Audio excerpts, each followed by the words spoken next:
This is Nightly Business Report with Bill Griffith and Sue Herrera. Chip flip, the red-hot semiconductor sector cools, and the White House blocks what would have been the biggest tech deal ever. New prognosis. CVS and Aetna shareholders approve their merger, paving the way for a new era in healthcare, impacting everything from coverage to costs. Remodeling returns. Which projects pay you back big? Those stories and more tonight on Nightly Business Report for Tuesday, March 13th. And we bid you good evening, everybody. These days, it seems that as tech goes, so goes the market. That's exactly what happened today. The tech sector, which is up double digits this quarter, 3 times the gain of the S&P 500. But today it fell sharply. The Nasdaq snapped its 7-day win streak, brought the major indexes down with it at the same time. The Dow, when all was said and done, dropped 171 points today to close just above 25,000. The Nasdaq lost 77, and the S&P 500 fell by 17. Within technology, the focus today was on the semiconductor sector. The White House late yesterday, you may have heard, blocked Broadcom's hostile takeover of Qualcomm for national security grounds, and that sent today's chill through the group that investors had been flocking to in the meantime. Dominic Chu picks up our story for us from here. Companies tied to the computer chip industry have been on an absolute tear as of late. One of the bigger exchange-traded funds that tracks these types of stocks, the Van Eck Vector Semiconductor ETF, ticker SMH, is already up 15% this year and up around 44% over the last 12 months. It includes some of the biggest names in the business, including Intel, Nvidia, Texas Instruments, and Micron. And some experts think the upside momentum can continue. There's a lot of growth opportunities for all of them. If you think about the Internet of Things, where more things are connected, think about autos, where more and more semiconductors are being used in order to connect how the vehicle works. And even without driverless cars, we're just seeing a lot more technology be embedded into a variety of different products. And I think that's a great growth opportunity for all of the semiconductor companies. Computer chip stocks have been one of the bigger driving forces behind the bull market leadership coming from the tech sector. Of the 5 S&P 500 companies that have seen their stocks at least double over the course of the past 1 year, 2 are tied to chips. Micron, with a market value of around $70 billion, has gained around 137%. Nvidia is worth around $150 billion and has gained a whopping 145% in that span. But there are reasons for caution.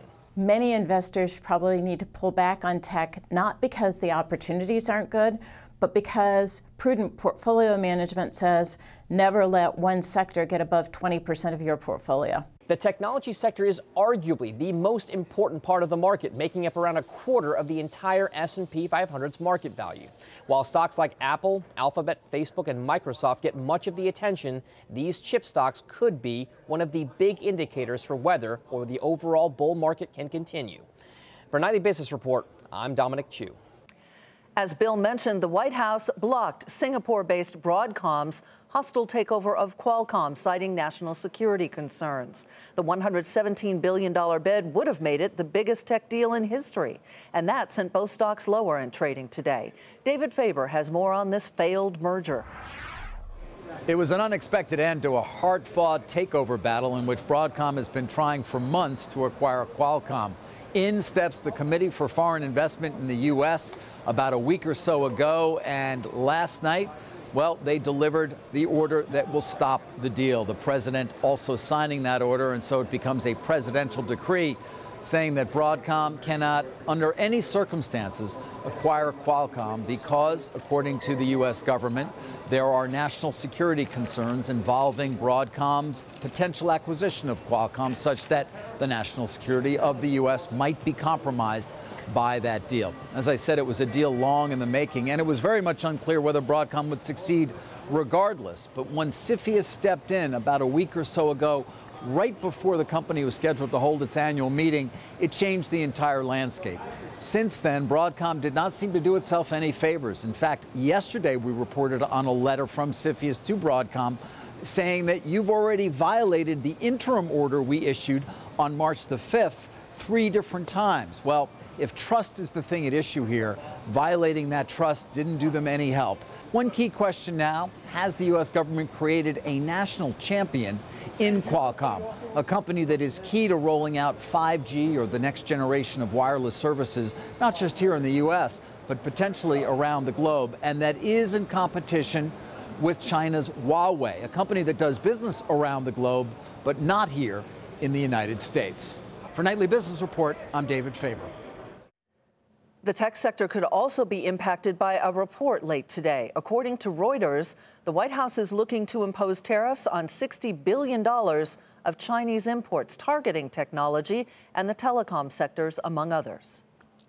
Well, we have a lot to talk about now with Daniel Flax. He is talking about the semiconductor sector and what it will mean for the overall technology industry itself. He's senior research analyst at Neuberger Berman. Daniel, good to see you. Thanks for joining us tonight. Good to see you both. Thanks, Bill. Where to begin? First of all, just why have the chip stocks been so hot? What's going on these days that has people driving into them? What's underway, Bill, and it's been going on for the past several years, is that these semiconductor companies are finding their way into lots of different and new markets besides the traditional ones, such as personal computers and smartphones. And so whether it be on the factory floor or within automobiles, there are a whole wave of new areas that these semiconductor companies are able to grow in. And we think that is likely to be sustained well into the future. One of the things that I've noticed is the push into artificial intelligence and virtual reality. So they're actually not just in tech, they're in entertainment. They've really broadened out the base. I think that's right, Sue. Part of what's going on is that there's enormous compute power that is available in the cloud, and you then have software on top of it, which is able to do tremendous things around analytics. And if you take a company like Google, for example, or Alphabet, they're really a leader in artificial intelligence and helping to push the boundaries of what's available by analyzing data and delivering solutions and outcomes to their users. And that's very exciting. All right. Now, what about this late word of the possibility of $60 billion of tariffs on Chinese imports that could affect technology? How vulnerable, for example, are the chip stocks to those possible tariffs? I think in the shorter term, Bill, they are vulnerable given that these are global companies with global supply chains, obviously customers all over the world. What I suspect will happen is as we see what some of the new regulations, how they evolve, these companies which have responded to changes and adverse changes in the past, I suspect you'll see them do that again over time. So it could absolutely lead to some short-term disruption, but medium term, I think they'll be able to figure out a way to get around or really operate in that new environment. Daniel Flax from Neuberger Berman, thanks again for joining us tonight. Appreciate it. Thank you. To economic news, where inflation rose slightly last month. Consumer prices were up 0.2% in February, which was in line with expectations. Today's report tempered concerns that inflation is heating up and appears to keep the Federal Reserve on its expected path of interest rate increases. Policymakers are scheduled to meet next week. In Washington, President Trump fired his top diplomat today, Secretary of State Rex Tillerson, who, as you know, formerly served as ExxonMobil's CEO. He will stay on through the end of the month. Some on Wall Street see the move as nothing more than a game of musical chairs at the White House. Others, though, say Tillerson's firing, along with the blocked Broadcom-Qualcomm merger, could result in increased tensions with China. The president has nominated, by the way, CIA Chief Mike Pompeo to be the next Secretary of State. There is a closely watched special election being held in western Pennsylvania today to fill the seat vacated by Republican Tim Murphy, who resigned last fall. The district has voted Republican in recent elections, and it's home to a large number, I should say, of steelworkers. John Harwood is in Scott Township, Pennsylvania tonight. John, good to see you as always. So how has the president's decision on steel tariffs possibly impacted this race?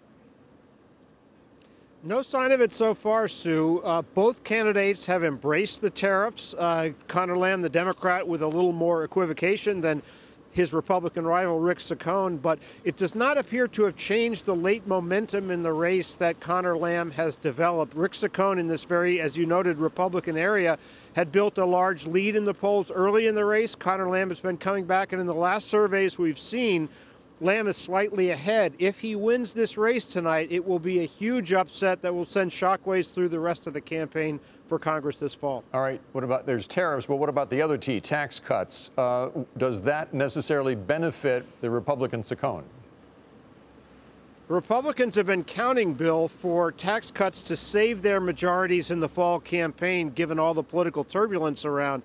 They started advertising heavily in the early part of the race on tax cuts, but it's notable that late in the race they've moved away from that message, gone after Conor Lamb, the Democrat, on crime and immigration. So that suggests Republicans don't have a great deal of confidence in the tax issue in this race. We'll see how it plays out in other races across the country. Do we have any idea on turnout? Has it been normal, heavy, light? Well, in the school right behind me, the poll workers tell me that they've had an unusually heavy turnout. About half of the registered voters have shown up so far. Polls are still open for a while longer tonight. So that indicates that all the tens of millions of dollars that have been spent in this race have had at least some effect in arousing and getting voters out today. All right, John. Thanks so much, John Harwood in Scott Township, Pennsylvania. All right, let's take a look at some of today's upgrades and downgrades. And we begin with J.P. Morgan lowering its price target on General Electric to $11. The firm cited concerns over the outlook for GE's free cash flow and earnings. The analyst maintained his underweight rating, and GE shares fell more than 4% today to $14.43. Jefferies, meanwhile, raised its price target on Amazon to $1,850. The firm says that Amazon's market cap could swell to that magical $1 trillion mark by the year 2022. The analyst cites Amazon's aggressive push to expand its advertising business. Amazon shares, though, fell. With the rest of the market today, it was down a fraction at $1,588.18. Bill, JCPenney was initiated with an underperform rating at Credit Suisse. The analyst there says the retailer could close more stores and is facing margin pressure. The price target is $2.50. JCPenney closed up nearly 1%, though, at $3.28. Guggenheim calls T-Mobile the best idea in the telecom sector. The firm cites T-Mobile's growth outlook, its conservative guidance, and its share of the handset market. The analyst has a buy rating on the stock and an $80 price target. T-Mobile shares were up a fraction to $64.98. Still ahead, the former CEO of Aetna and the head of the Cleveland Clinics discuss the rapidly changing healthcare industry and their vision of the future.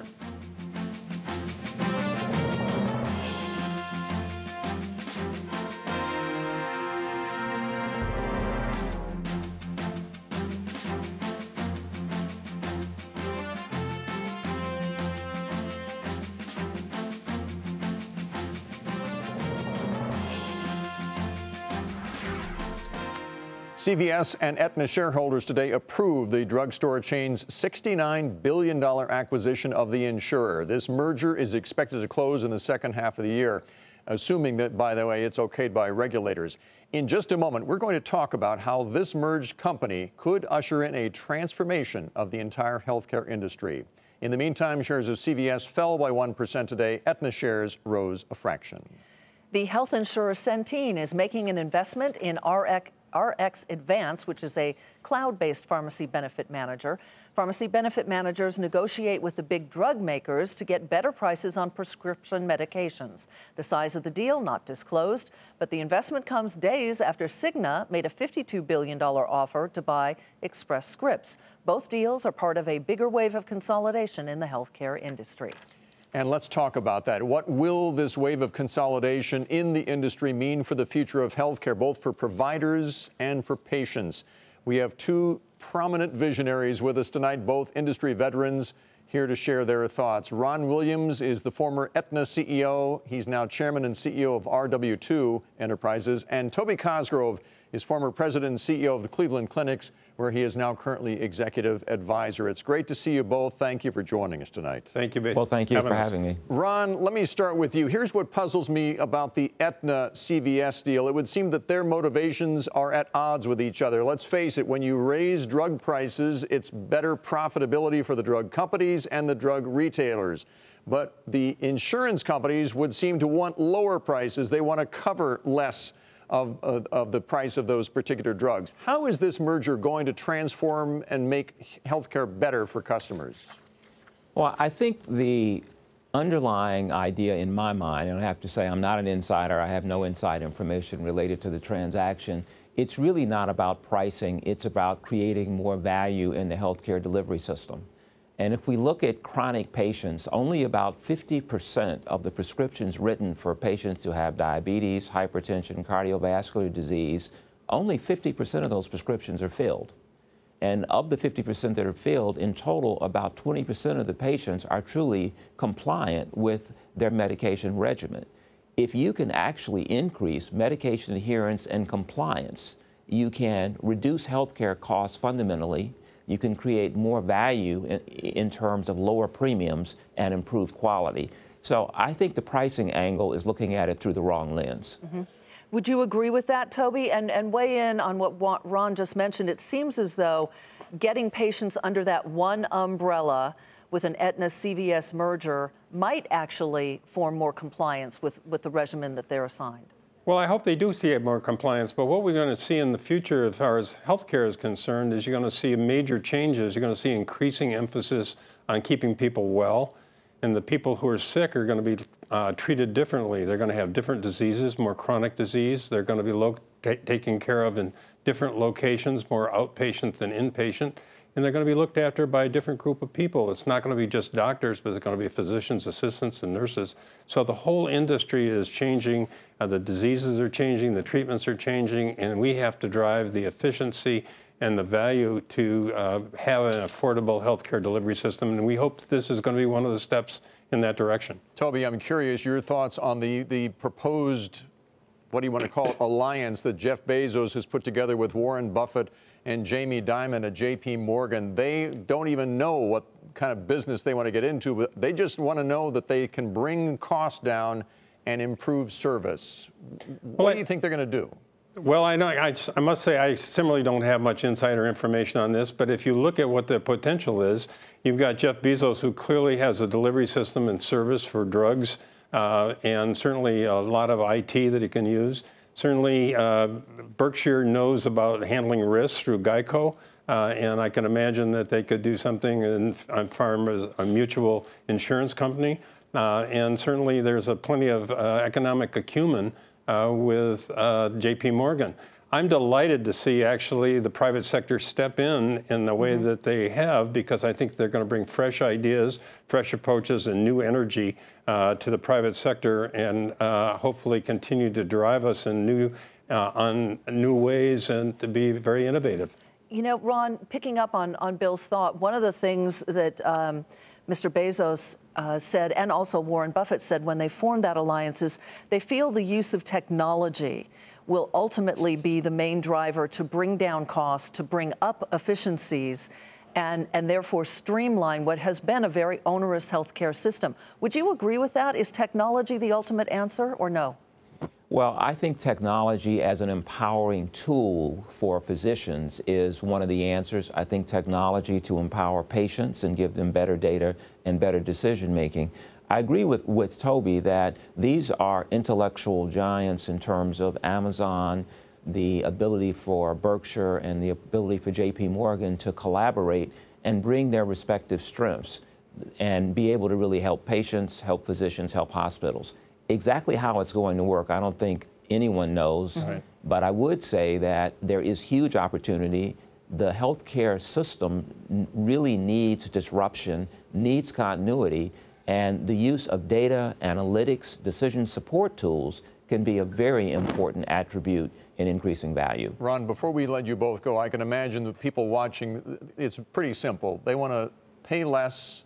They want a simpler situation when it comes to their relationship with their insurance company and the relationship, therefore, with their doctor. Is that where we're headed? Are our expectations off base here? Well, I think the only thing I would add is that the patient and consumer themselves has to become a more active participant in the delivery of the health care. I think that they really do want and need a simpler relationship through the whole system. Our system is not really a system, it's a patchwork of activities. And a lot of the consolidation you're seeing is really efforts to integrate that system in a way that it can create more value and hopefully provide more access, more affordability for the patient. We could have done all 30 minutes on this tonight, gentlemen, but we must go at this time. Thank you both for your insights. Ron Williams, former CEO of Aetna, now with RW2 Enterprises, and of course, Toby Cosgrove, the executive advisor at Cleveland Clinics. Thank you both. Thank you. Pleasure. Holiday sales disappoint at Dick's Sporting Goods, and that's where we begin tonight's market focus. Despite seeing strength in its online sales, the retailer reported a drop in same-store sales and weaker than expected revenue. But earnings edged past estimates. The shares finished up nearly 1% to $32.88. DSW reported weaker than expected sales, but it delivered a profit beat and improved margins. The shoe retailer also gave an upbeat earnings forecast for the year, and it raised its quarterly dividend 25% to 25 cents a share. DSW shares jumped 10% to $21.71. United Continental says that revenue this quarter has been improving across all regions. The airline also gave earnings guidance for the year that was in line with expectations. Shares of United rose fractionally to finish the day at $72.60. And industrial distributor HD Supply saw a rise in sales and a smaller than expected loss. The company also gave upbeat guidance for the whole year and said it was providing employee bonuses thanks to tax reform. Shares of HD climbed 3% today to $38.09. Coming up, how to get the biggest bang for your renovation buck.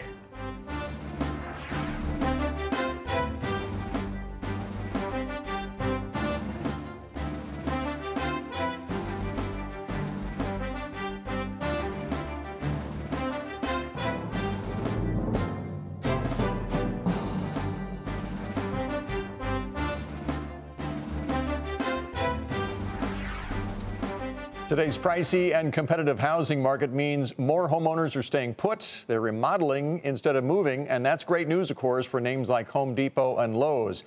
But what will your investment get you? Diana Olek takes a look for us tonight. Emma Chandlet Avery has a vision for her family of 4. We can just move in. And it's getting there. She and her husband are enlarging the kitchen, adding a family room and an upstairs master suite.